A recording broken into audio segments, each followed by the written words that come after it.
আসসালামু আলাইকুম প্রিয় দর্শক, আপনাদেরকে স্বাগত জানাচ্ছি প্যান ভিশন টিভির ডক্টরস চেম্বার অনুষ্ঠান থেকে। তো আজকে আমি আপনাদের সামনে কথা বলবো অতি সাধারণ এবং একটা কমন সমস্যা, সেটা হলো কোমরে ব্যথা। আরও যদি আমি একটু বাড়িয়ে বলি, ব্যাক পেইন। সেটা হতে পারে একদম ঘাড় থেকে শুরু করে লেস পর্যন্ত। সবচেয়ে কমন হলো লো ব্যাক পেইন, কোমরে ব্যথা। আমরা কোমর বলতে এই নিচের অংশটাকে বুঝি। আপনি যে বয়সেরই হন, কোমর ব্যথায় কেউ ভোগে নাই এরকম মানুষ খুঁজে পাওয়া মুশকিল। তো আপনার, আমাদের আত্মীয় স্বজনের যে কারো যে কোনো সময় কোমর ব্যথা হতে পারে। তো আপনি কোমর ব্যথা নিয়ে এসেছেন আমার কাছে, আপনার সমস্যাটা কি হতে পারে? আপনি যে আসবেন, আপনি যদি বুঝতে না পারেন যে কোমর ব্যথা জিনিসটা আসলে কি, কেন হতে পারে, তাহলে কিন্তু আপনি কোন ডাক্তারের কাছে যাবেন এই সিদ্ধান্তটাও আপনি নিতে পারবেন না। কোমর ব্যথা নিয়ে যদি আপনি নাক কান গলা ডাক্তারের কাছে যান, তাহলে তো আপনি সমাধান পাবেন না। তো তার মানে আমি যে বিষয়টা আলাপ করব, এটা for necessary for a doctor বা মেডিকেল পার্সোনেল নো, এটা জেনারেল পপুলেশনের জন্য যেই নলেজটা দরকার সেই লাইনে কথা বলার চেষ্টা করব।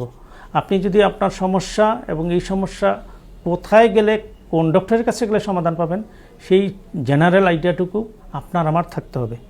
তো কোমর ব্যথার যেটা সবচেয়ে কমন কজ, সবচেয়ে বেশি গিয়া হলো, আমরা যদি কারণ দিয়ে শুরু করি, মেকানিক্যাল ব্যাক পেইন। কোমরে ব্যথা, mechanical back pain. Mechanical back pain বলতে কি বুঝাই? যেখানে আসলে ডেফিনিট কোনো বড় ধরনের কোনো প্যাথোলজি নাই। হ্যাঁ, তো এইখানে ধরেন আমাদের ইয়ার একটা স্ট্রাকচার আছে স্পাইনের। সামনের দিকে হলো এই যে এই সামনের দিকে বাঁকা, এই দিকে উপরের দিকে চেস্টের দিকে হলো পিছনে বাঁকা, ঘাড়ের দিকে আবার সামনে বাঁকা, এবং এইখানে অনেকগুলো হাড় আছে, হাড়ের মাঝখানে একটা সংযোগ আছে।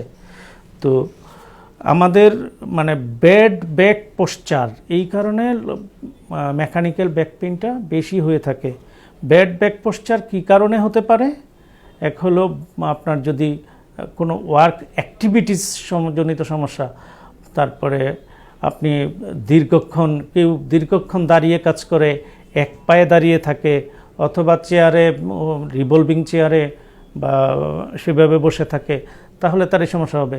একই সাথে সে যদি ওই ব্যক্তি আপনার যদি হয়, আপনি যদি অনেক ওবেজ হন, তাহলেও আপনার এই প্রবলেমগুলো হতে পারে। এছাড়া স্পেসিফিক বিভিন্ন কারণে কোমর ব্যথা হতে পারে। সেটা হলো কয়েকটা ইম্পর্টেন্ট জিনিস, যেমন PLID, prolapse lumber intervertebral disk. এটা একটা কমন জিনিস। এটা কেন হয়? দুই হাড়ের মাঝখানের ডিস্ক, আমরা এই স্পাইনটাকে যদি, ফরমেশনটাকে যদি আমরা একটা দেয়ালের সাথে তুলনা করি, যে প্রতিটা ইটের মাঝখানে সিমেন্ট দিয়ে জোড়া দেওয়া, এখানে সেরকম এই প্রতিটা হাড়ের মাঝখানে ডিস্ক, এটা হলো নরম জিনিস, সিমেন্ট সাবস্টেন্স দিয়ে জোড়া দেওয়া। তো এইটা বের হয়ে গিয়ে, এই নরম মাংসটা বের হয়ে গিয়ে রগের উপর চাপ পড়ে। তো যে পাশে চাপ পড়ে, যে পা সেই দিকে ব্যথাটা হয়। এইখানে একটা ইম্পর্টেন্ট জিনিস হলো, আপনার কোমর ব্যথা হচ্ছে, বাট ব্যথাটা পায়ের দিকে যাচ্ছে না, পায়ের শক্তি অনুভূতি ইনটেক্ট আছে, তাহলে আপনি ধরে নিতে পারেন যে আপনার এই ব্যথাটা সিরিয়াস কিছু না, এবং এটার সাথে কোনো নিউরোলজি, দ্যাট ইজ নার্ভের কানেকশান নেই। জেনারেলি আপনি এটা ধরে নিতে পারেন। আর যখনই আপনার ব্যথা হচ্ছে এবং ব্যথাটা এক পায়ে বা দুই পায়ের দিকে যাচ্ছে, পায়ের শক্তি অনুভূতি কম, হাঁটতে পারছেন না, আপনি গেস করতে পারেন যে আপনার মেরুদণ্ডে রগে চাপ পড়েছে। সেটার সমাধান আপনাকে নিতে হবে। এছাড়া আপনার মানে সে একদম সাধারণভাবে আমরা প্রোলাপস লাম্বার ইন্টারভার্টিব্রাল ডিস্ক, আবার এইটাকে আমরা এইভাবে রুগীটা প্রেজেন্ট করবে। আর এছাড়া ওই যে ইয়ার ক্ষেত্রে, মানে অন্যান্য জায়গায় শরীরের অন্যান্য যেসব কমন রোগগুলো আছে, দ্যাট ইজ আপনার আঘাতজনিত কোনো আঘাতে যদি আপনার এই হাড় এবং তার লিগামেন্টস এগুলো কোনো ড্যামেজ হয়, সেটার জন্য আপনার ব্যথা হবে। সে আঘাতজনিত সমস্যায় যদি হাড় ভেঙে গিয়ে আপনার স্পাইনাল কর্ডে, নার্ভে প্রেশার পড়ে আঘাত করে, তাহলেও আপনার যে ধরনের ইনজুরিটির সিভিয়ারিটি অনুযায়ী আপনার কমপ্লেন হবে। এছাড়া এইখানেও বোন টিউমার হইতে পারে, এখানে ইনফেকশান হতে পারে, এইখানে টিবি হইতে পারে ইত্যাদি সব কিছুই হতে পারে। তবে সবচেয়ে বেশি কমনলি আমরা লো ব্যাক পেইনে ভুগি হলো এই মেকানিক্যাল ব্যাক পেইনের কারণেই আমরা বেশি এটা, এবং বয়সজনিত কারণে। আরেকটা ইম্পর্টেন্ট জিনিস বলে নিচ্ছি, সেটা হলো বয়সজনিত কারণে ফিমেলদের আর্লি হয়, মেলদের একটু পরে হয়। অ্যাজ এ হোল এই হাড়ের ডেন্সিটি কমে যায়, কমে গিয়ে দেখা যায় যে এই প্রতিটা হাড়, এটা ভার্টিব্রা বলি আমরা, এটাগুলোকে বাংলায় বলি কশেরুকা, এগুলোর হাইট কমে যায়, ডেন্সিটি কমে যায়, কমে গিয়েও মানে পুরো আপনার শরীরের ভারটা এই মেরুদণ্ডটা নিতে পারে না, সেই ক্ষেত্রেও ব্যথা হয়। অস্টিওপোরোসিস আমরা বলি, হাড়ের ক্ষয় হয়ে ব্যথাটা হয়। আমরা দাদা দাদি নানা নানিদেরকে দেখি এরকম বাঁকা হয়ে যায়, কুঁজা হয়ে যায়, আগে অনেক লম্বা চূড়া ছিল শর্ট হয়ে যায়, হ্যাঁ, এই অস্টিওআর্থাইটিসের মানে অস্টিওপোরোসিসের কারণে। তো এভাবে এই কোমরের ব্যথা, ঘাড়ের ব্যথা, এই সমস্যাগুলো আপনাকে আমাকে এফেক্ট করতে পারে। আমরা সেই সমস্যা অনুযায়ী বেশিরভাগ ক্ষেত্রেই আমরা এই প্রবলেমগুলো নিয়ে অর্থোপেডিক্স ডাক্তারের সাথে দেখা করব, এবং আমরা যদি নিজের সমস্যাটা বর্ণনা করি, তিনিও ডক্টর ওটাকে শোনেন, পরীক্ষা নিরীক্ষা করেন, তাহলে একটা সমাধান চলে আসবে। প্রিয় দর্শক, কথা বলছিলাম কোমরে ব্যথার কার্যকারণগুলো নিয়ে। এখন এটার চিকিৎসা সংক্রান্ত যদি জাস্ট গাইডলাইন মোটা দাগে কিছু কথা বলি, সেটা হলো এখানেও আবার সেই আমরা অনেক রোগের ক্ষেত্রেই বলি যে অ্যাক্টিভ লাইফস্টাইল। অ্যাক্টিভ লাইফস্টাইল হলো ইম্পর্টেন্ট জিনিস।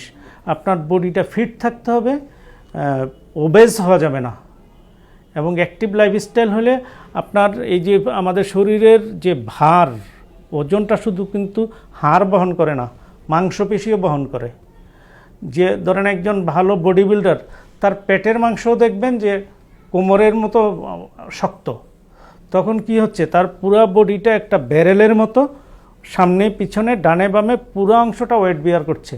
আর আপনার যদি একটা থলথলে ভুঁড়ি এবং লুজ বডি হয়, তাহলে আপনার পুরো শরীরের ওয়েটটা ট্রান্সফার হবে শুধুমাত্র স্পাইন দিয়ে, এবং সেক্ষেত্রে আপনি এই স্পাইনের কার্যকারিতা দ্রুত নষ্ট হবে, আপনি বেশি ব্যথায় ভুগবেন, আপনার অস্টিওপোরোসিসও বেশি হবে। তো সেই জন্য একটা হলো ইয়াং থাকার জন্য আপনার অ্যাক্টিভ লাইফ, নিয়মিত ব্যায়াম, হাঁটা, এবং হলো ওজনটা নিয়ন্ত্রণে রাখা, ওজনটা যথাযথ থাকতে হবে। আর কিছু এক্সারসাইজ আছে, আমরা ব্যাক মাসেল স্ট্রেংথেনিং এক্সারসাইজ বলি কিছু, হ্যাঁ, তো সেগুলো করলে ইভেন এটা ব্যাক মাসেল এক্সারসাইজগুলো নিয়মিত করলে ব্যাক মাসেল, দ্যাট ইজ মেরুদণ্ডের পিছনের এবং দুই পাশের মাসেলগুলো এবং পেটের মাসেলগুলোরও স্ট্রেংথ বাড়ে। তো সেগুলো তো আসলে ডেফিনিট শিখে নিতে হবে।